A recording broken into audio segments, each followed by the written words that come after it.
जय हिंद प्यारे साथियों, बहुत बहुत स्वागत करता हूं आप लोग अपने चैनल वैकेंसी पॉइंट पर। दोस्तों, आज इस वीडियो में बात करने वाले हैं यूपी पुलिस कांस्टेबल भर्ती 2024 में सबसे सटीक कट ऑफ और नॉर्मलाइजेशन का जो सबसे बड़ा हेरफेर होता है इस मुद्दे पर, और ख़ासकर जो एक दूसरा पहलू इसका धांधली का है।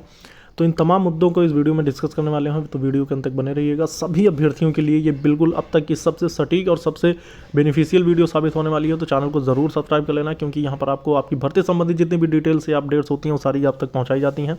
और सबसे ज़्यादा इंपॉर्टेंट बात ये है दोस्तों कि आपके सभी सवालों के जवाब दिए जाते हैं। आपका जो भी कन्फ्यूज़न होता है, आप भर्ती संबंधित हो या किसी प्रकार से भी अन्य टॉपिक पर हो, तो वो सारी चीज़ें यहाँ पे क्लियर की जाती हैं।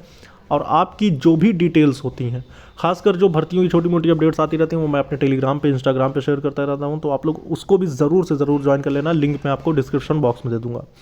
तो फिलहाल बात करने वाले हैं, सबसे पहले यहाँ पर मैं आपको सबसे सटीक कट ऑफ बताने वाला हूँ। दूसरे नंबर पे आपका नॉर्मलाइजेशन की। आखिर नॉर्मलाइजेशन से आपका गणित इस प्रकार से बदलेगा कि पिछली भर्तियों का एनालिसिस मैं आप लोगों के सामने लेकर पिछली वीडियोज़ में अब तक मैं बता चुका हूँ कि 130 क्वेश्चन करने वाला कैंडिडेट बाहर था, 110 क्वेश्चन करने वाला कैंडिडेट सेलेक्ट हो गया था।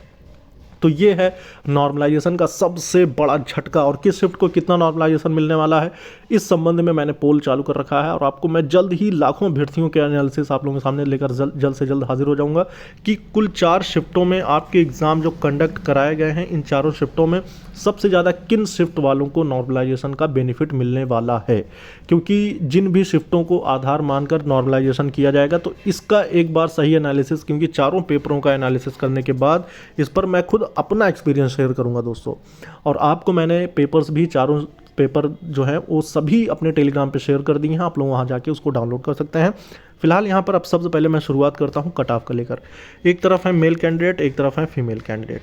मेल कैंडिडेट की 4 कैटेगरीज, जनरल, ओबीसी, एससी और एसटी। और वहीं बात कर लेते हैं जनरल में तो ईडब्ल्यूएस वाले भी हैं, ठीक है।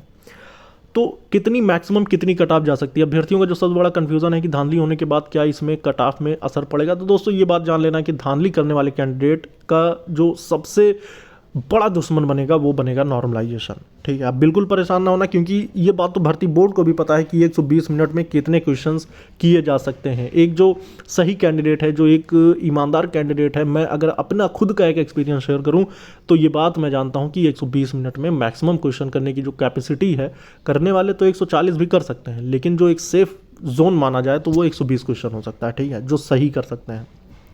अगर कोई 130 140 कर रहा है तो ये गारंटेड नहीं है कि वो सारे सही कर दे। लेकिन फिलहाल मैं एक ओवरव्यू बता रहा हूँ, और धांधली का क्या इस पर असर पड़ेगा ये भी मैं वीडियो आप लोगों के लिए लेकर आऊँगा। और कितने कैंडिडेट ऐसे हैं जिन्होंने धांधली किया है, इसका एक सही सटीक एनालिसिस मैं आप लोगों के सामने जल्द ही लेकर हाजिर होऊंगा। फिलहाल आज मैं निष्पक्ष रूप से इस वीडियो को बना रहा हूँ कि इसको मैं धांधली को किनारे करता हूँ, ठीक है। अगर धांधली ना हुई होती तब की कट ऑफ में बता रहा हूँ। पोस्ट आपके सामने है 60,000। तो यहाँ पर अगर आप देखते हैं कि अगर जो ईमानदारी से कैंडिडेट करने वाले हैं, और पेपर का लेवल भी टफ है, ऐसा नहीं कि हर एक कैंडिडेट बहुत आसान पेपर था, 1 मिनट में क्वेश्चन उड़ाया जा रहा है, मैथ हो, रीजनिंग हो, जितने भी क्वेश्चंस हैं, तो ऐसा नहीं था। सभी जो है लेंदी टाइप के क्वेश्चंस थे, करने में कठिनाइयाँ हो रही थी। लेकिन पेपर ऐसा नहीं था कि कोई क्वेश्चन छूटने लायक था, लेकिन टाइम मैनेजमेंट की बात करते हैं तो लेवल थोड़ा सा हाई था।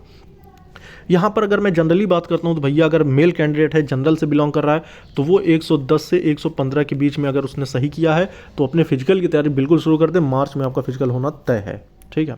110 से 115। अगर वहीं बात करते हैं ओबीसी की तो 112 क्वेश्चन, 110 से 112। और वहीं अगर ईडब्ल्यूएस की बात करते हैं तो 112 113 तक ये भी सिमट कर रह जाएंगे। फिलहाल 110 से 115 का मतलब ये कि मैक्सिमम 15 ही मान के चलो, ठीक है। क्योंकि इससे भी कम अगर आप आंक रहे हैं तो हो सकता है कि ये आपके लिए जो है दिक्कत क्रिएट करे। क्योंकि पिछली बार का भी जो एनालिसिस रहा है, आप जानते हैं कि जो कम होकर कट ऑफ गई थी 215 गई थी। 215 का मतलब ये है कि 107 से 108 क्वेश्चन पे गई थी। तो इस बार थोड़ा सा हाई जाएगी, ठीक। इसलिए मैंने 2-4 क्वेश्चन का आगे पीछे आपको पहले ही बता दिया है। तो ये रहे मेल कैंडिडेट, ठीक है। दूसरी बात आती है आपकी फीमेल कैंडिडेट पे। तो फीमेल कैंडिडेट की बात अगर मैं करता हूँ, तो चाहे वो फीमेल में जनरल हो, ईडब्ल्यूएस हो, ओबीसी हो, तो फीमेल कैंडिडेट की अगर हम बात करते हैं तो फीमेल कैंडिडेट पे अगर मैक्सिमम जाते हैं जनरल फीमेल की तो 105 जनरल फीमेल। ईडब्ल्यूएस की बात कर लेते हैं तो 103 से 104 के बीच में रहने वाली है। और वहीं ओबीसी की बात कर लेते हैं तो 102 से 104 के बीच में रहने वाली है।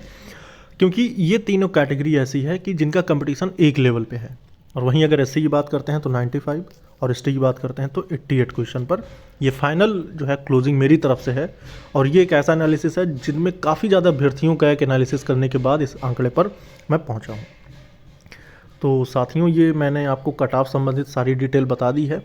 अगर इसमें आपको किसी प्रकार की कन्फ्यूज़न है तो आप इसको कमेंट कर सकते हैं, मैं आपको इस पर ज़रूर जवाब दूंगा। लेकिन अगर मैं एक तरफ धांधली की बात करता हूं दोस्तों, तो जो 150 भी किए हैं तो मेरे अकॉर्डिंग तो वो सेफ़ नहीं है, क्योंकि इनके सभी के मार्क्स घटाए जाएंगे और जितने भी कैंडिडेट ऐसे हैं जिनका बहुत ज़्यादा हाई मार्क्स है वो अपने आप को तो सेफ़ ना समझें।